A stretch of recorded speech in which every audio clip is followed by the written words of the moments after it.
suvarma sement kanalı. Bol aktığı için, çox aktığı için gördüğünüz Şirə kanalı daşmışdır. Ve bu Şirə kanalı daşdığı için de bütün həyətlər su altında qalmışdır.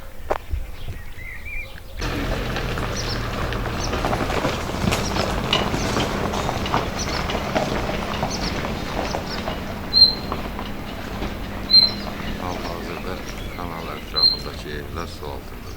Hal-hazırda bir həyətdə suyun bastığını sizə göstərəcəm. İlk gün olduğu için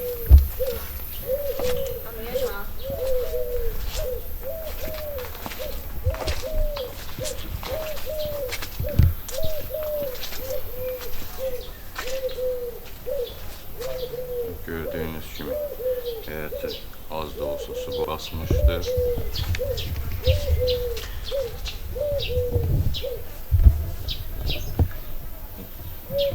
Buradan da suyun hansı səviyyədə qalxdığını görmək mümkündür. Su basması 10 gün davam edersə, bütün kanal ətrafı evlər yarım metr, 1 metr suyun altında qalacaq.